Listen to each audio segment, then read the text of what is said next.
तो दोस्तों साल 2017 में लगभग 4.5 लाख स्टूडेंट्स इंडिया से बाहर स्टडी करने के लिए गए थे और ये आंकड़ा 2019 में 5.8 लाख पर पहुंच गया था। और अगर हम अब बात करें 2022 में कितने स्टूडेंट्स बाहर पढ़ने के लिए गए हैं, तो यूनियन एजुकेशन डिपार्टमेंट के द्वारा शेयर डाटा से हमें ये पता चलता है कि 2022 में लगभग 6.5 लाख या उससे भी ज़्यादा स्टूडेंट्स बाहर स्टडी करने के लिए गए हैं और ये फिगर आने वाले सालों में ऐसे ही ऊपर बढ़ता रहेगा। तो अब सवाल उठता है कि आखिर इतने स्टूडेंट्स फॉरेन कंट्रीज़ में स्टडी करने के लिए आखिर क्यों जा रहे हैं। तो बस उसी का जवाब आज इस वीडियो में हम पूरी डिटेल में जानेंगे। तो चलिए इस बेहद इंपॉर्टेंट टॉपिक को डिटेल में डिस्कस करते हैं। तो काफ़ी रिसर्च करने के बाद और काफ़ी स्टूडेंट्स का सर्वे करने के बाद उसमें से ज़्यादातर स्टूडेंट्स का पहला रीज़न लगभग सेम ही था, जो कि है क्वालिटी ऑफ एजुकेशन। तो ये बात तो बिल्कुल भी नई नहीं है कि इंडिया में क्वालिटी ऑफ एजुकेशन काफ़ी लो है और इस बात से ज़्यादातर स्टूडेंट्स अग्री भी करते हैं। और इसमें एक बड़ा रीज़न है lack of infrastructure and resources. तो आपने ये ज़रूर नोटिस किया होगा कि इंडिया में प्राइवेट स्कूल जो होते हैं वो तो काफ़ी अच्छे से मेंटेन्ड होते हैं, लेकिन जो गवर्नमेंट स्कूल्स होते हैं वो एकदम पुराने ज़माने वाले लगते हैं। और कई गवर्नमेंट स्कूल में ये हाल है कि वहाँ पढ़ने के लिए ना सीट्स हैं ना बोर्ड्स हैं और ये बेसिक सामान भी उनके पास नहीं है। तो आप समझ सकते हैं कि उनकी पढ़ाई स्कूलों में कैसे होती होगी। और जब आपकी शुरुआत ही ऐसे होगी तो आप कॉलेज में जाकर जो बच्चे अच्छे खासे स्कूलों से पढ़कर आए हैं उनसे कैसे कंपटीशन करेंगे, यही बात ज़्यादातर बच्चों को खा जाती है। एक और रीज़न इंडियन एजुकेशन की क्वालिटी लो होने का ये भी है कि इंडिया में ज़्यादातर इंस्टीट्यूट थियोरेटिकल लर्निंग पर बहुत ज़्यादा फोकस करवाते हैं। और अगर आप एक इंडियन स्टूडेंट हैं तो आपको ज़रूर पता होगा कि आपको कितने सारे असाइनमेंट और प्रोजेक्ट करने पड़ते हैं खाली एक डिग्री को पाने के लिए। और इसमें से 60 से 70% स्टूडेंट्स असाइनमेंट या तो कॉपी करते हैं या फिर किसी को पैसे देकर बनवाते हैं। और ये सिस्टम इंडिया में हर साल ऐसे ही चलता है। और यहाँ सिर्फ स्टूडेंट्स की गलती नहीं है, बल्कि टीचर्स भी सिर्फ 1 या 2 पेजेस को चेक करके पूरा असाइनमेंट बिना देखे ही चेक कर देते हैं। और यहाँ तो स्टूडेंट समझता है कि उसने टीचर को उल्लू बना दिया, लेकिन उसे ये नहीं पता होता कि आगे जाकर जब वो जॉब करेगा तब उससे ये सब नहीं बनवाया जाएगा, बल्कि वहाँ तो आपकी प्रैक्टिकल नॉलेज काम आएगी। और यहाँ पे आता है एक और रीज़न, जो कि है lack of focus on practical skills. तो इंडियन एजुकेशन सिस्टम को ग्रेड्स बहुत ज़्यादा पसंद हैं। जी हाँ, ये बात बिल्कुल सच है कि अगर आपके मार्क्स या ग्रेड्स अच्छे हैं तो आप इंडियन एजुकेशन सिस्टम में एक इंटेलिजेंट और टॉपर स्टूडेंट हैं। भले ही आपकी कम्युनिकेशन स्किल्स ज़ीरो हो या आपकी फ़िज़िकल एबिलिटी भी ज़ीरो हो, आप फिर भी सारे टीचर्स के फेवरेट बन सकते हैं, क्योंकि यहाँ पर सिर्फ आपके ग्रेड्स से मतलब रखता है हर कोई और आपकी प्रैक्टिकल नॉलेज को कोई भी नहीं देखता इंडियन एजुकेशन सिस्टम के अंदर।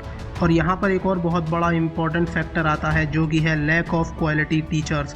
तो इस बात को मैं आपको एक फेमस कहावत से समझाना चाहूँगा, जो कि ये है कि अगर आप किसी सब्जेक्ट को पढ़ रहे हो और वो आपको बोरिंग लगता है तो वो सब्जेक्ट नहीं बल्कि उसको पढ़ाने वाले टीचर बोरिंग हैं। और ये बात बिल्कुल सही है, क्योंकि हम सब देखते हैं कि एक ही सब्जेक्ट को कई तरह से पढ़ाया जा सकता है। और जब से यूट्यूब पर टीचर्स आए हैं तब से तो बच्चों को ये बात और ज़्यादा अच्छे तरीके से समझ में आ गई है कि सब्जेक्ट कोई बोरिंग नहीं होता, बल्कि उसे पढ़ाने वाले बोरिंग होते हैं। तो अब वापस आते हैं इंडियंस फॉरेन कंट्रीज़ क्यों जाते हैं स्टडी करने के लिए, उसके रीज़न नंबर 2 पर। तो इसका एक और बड़ा रीज़न है एम्प्लॉयमेंट।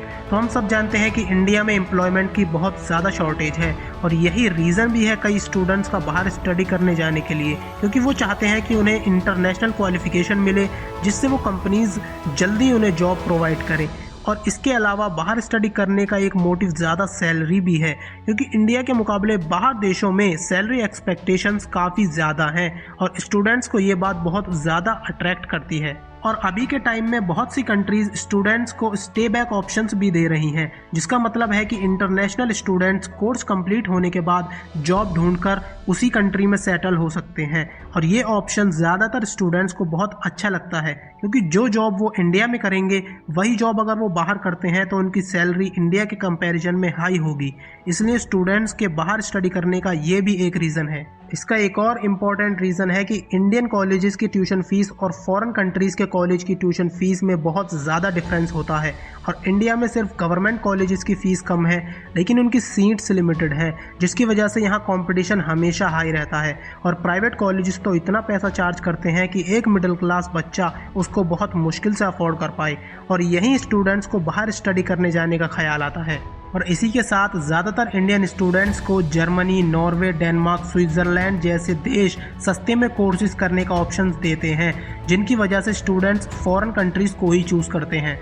तो इसका last but not the least reason है इमिग्रेशन। तो ये आजकल सबसे ज़्यादा ट्रेंडिंग रीज़न है अब्रॉड स्टडी करने का। इसमें स्टूडेंट्स हमेशा के लिए जिस कंट्री में उन्होंने कोर्स किया है और जॉब मिली है वहाँ सेटल होने का प्लान बनाते हैं।